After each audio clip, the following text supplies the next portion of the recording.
Approximately 66 million Americans rode a bicycle in the last year. Today, bicycles are thought of as a child's toy, but in fact, they were built originally for adult populations. Going back 130 years to the 1890s, bicycles were a huge fad. There were only 63 million people living in the United States at that time. That's less than the number of people riding bicycles today. Bicycles' popularity was enormous. Women even started riding bicycles, and bicycles became known as the freedom machines. Today we will discuss the history of the bicycle, how bicycle changed women's roles, and how the bicycle changed women's clothes. We'll put this all into perspective in comparison to the Gilded Age. And finally, we will talk about how bicycles' roles in the lives of Americans have changed since the Gilded Age.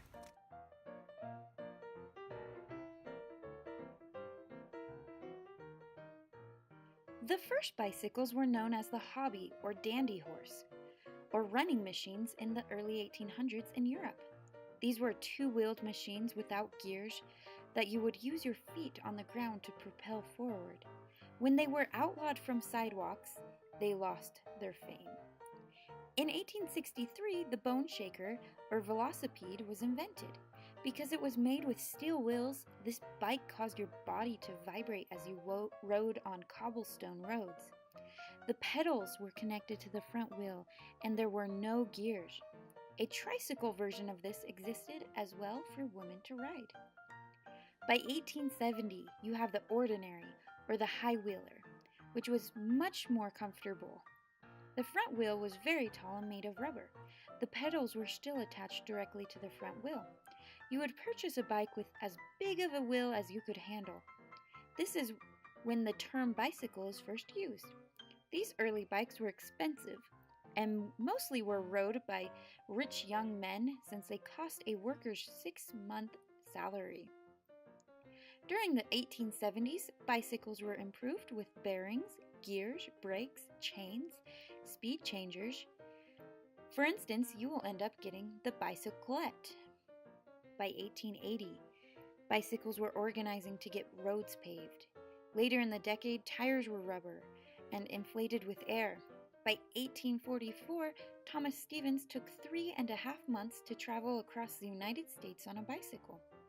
He would then continue his ride to be the first to ride a bicycle around the world. 1890 heralded in the safety bike, which was a lot easier and safer to ride than the high wheeler. This invention allowed the masses to start riding and kicks in the bicycle craze. Up until this point, men mostly rode bicycles.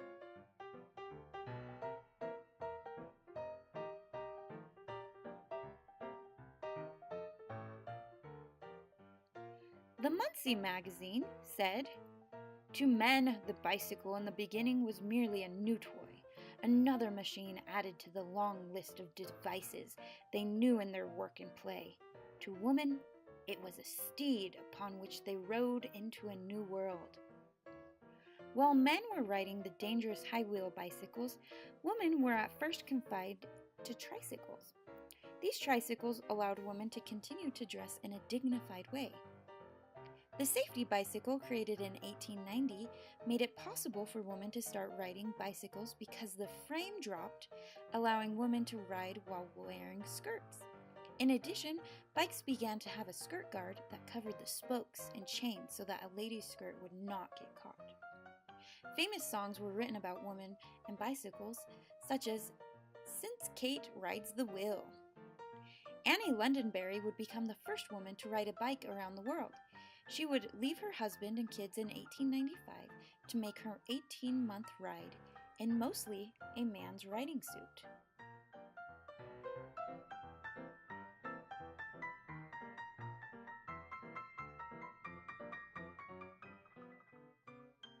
The bicycle will accomplish more for women's sensible dress than all the reform movements that have ever been waged.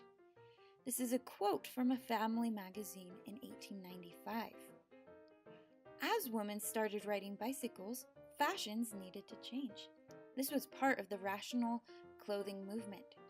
Instead of wearing tight corsets, long skirts, and bustles, women shifted their dress patterns to be able to ride bicycles. For instance, women started to wear bicycle suits that consisted of bloomers that were more pant-like. With these changes of clothing, women only had to wear 7 pounds of underclothing. A new view of femininity was being formed. Susan B. Anthony will ask a reporter, "Why, pray tell me, hasn't a woman as much right to dress to suit herself as a man?"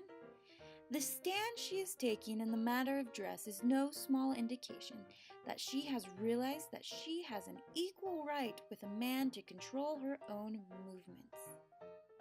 Frances Willard said, "A woman with a bustle, bands hanging on her hips, and dress snug about the waist and chokingly tight at her throat, with heavy trimmed skirts dragging down the back in numerous folds, heating the lower part of the spine, and with tight shoes, ought to be in agony. If women ride, they must dress more rationally. If they do this, many prejudices will melt away. Reason will gain upon precedent, and ere long the comfortable, sensible, and artistic wardrobe of the rider will make the conventional style of woman's dress absurd to the eye." Some people were afraid that the changing dress would make women too masculine and that women would start stealing men's jobs and start making all of the decisions.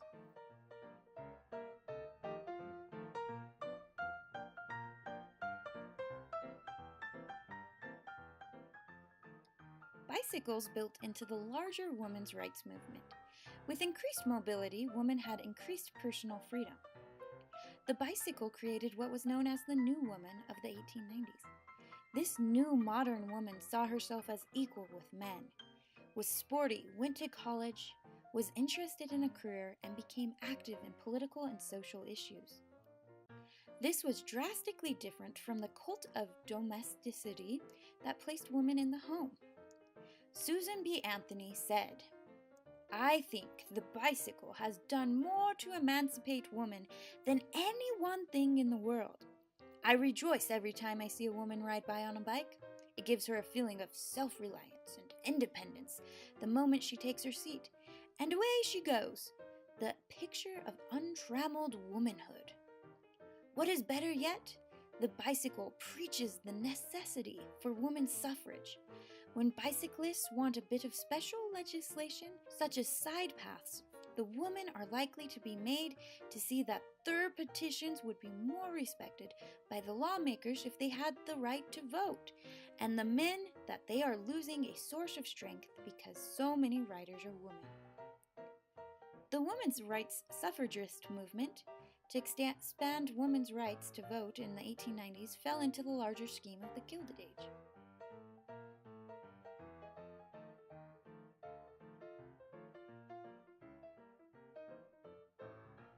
The Gilded Age lasted from the 1870s to the 1900s and was an era of rapid growth in the United States. Inventions abounded and factories were producing more and more. Because of this economic growth, the average factory worker was making more money. Between 1860 and 1890, workers were making 60% more money. Workers' wages increased from $380 in 1880 to $564 in 1890. Thus, America was seen to be prosperous. You can see the growth of the factories and production of consumer goods during this time as bicycles began to be mass-produced starting in 1878. However, everything wasn't as glamorous as it seemed. Mark Twain named this era the Gilded Age because under the thin veneer of wealth laid plenty of inequality and corruption. For instance, the first bicycles cost a worker 6 months' pay. Thus, bikes were toys for the rich. In 1878, when bicycles started being mass-produced, a bicycle cost $125 when you could buy a sewing machine for $13. The bicycling craze reached its peak in 1897 when 2 million bicycles were sold in America that year. That is 1 bicycle for every 30 people. This fad is proof of the growing middle class who could purchase the mass-produced products. Bicycling was such a huge fad in the United States that in 1885, bicycle playing cards were invented. These fads demonstrated the growing amount of leisure time within American society as people flooded the cities and did not have to labor all day on a farm. Advertising grew as production of products increased during the Gilded Age. Industries knew that women were a key place to expand the bicycle industry. Thus, they had to use advertisements to try to convince women to buy bicycles. Advertising had to convince Americans that bicycling was ladylike. Their ads tried to convey the sophisticated ladies also supported bicycling. Often the ads were painted with a glamorous attitude.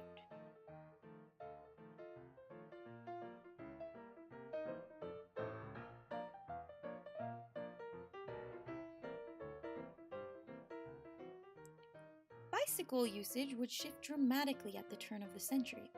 With the invention of the automobile, bicycles were no longer a primary means of transportation. Bicycles were used briefly in the World Wars as a way to allow quick, quiet movement behind enemy lines after being parachuted in. Especially following World War II, during the baby boom, bicycles became predominantly used by children in the United States. Meanwhile, bikes throughout Europe remained popular among adults, especially in the Netherlands. Today, 1/3 of Americans own a bike and ride once a year. Only 14% of Americans ride weekly. Only 24% of all people who use bikes for commuting are women. Women are continuing to gain equality with men in the biking world. The first women's biking event occurred in 1984. As you can see, the bicycle has a very unique history and has helped with the roles of women, including in changing the standards of dress, freeing women from restrictive skirts. Hopefully the bike will have many more impacts in the years to come. Thanks for watching!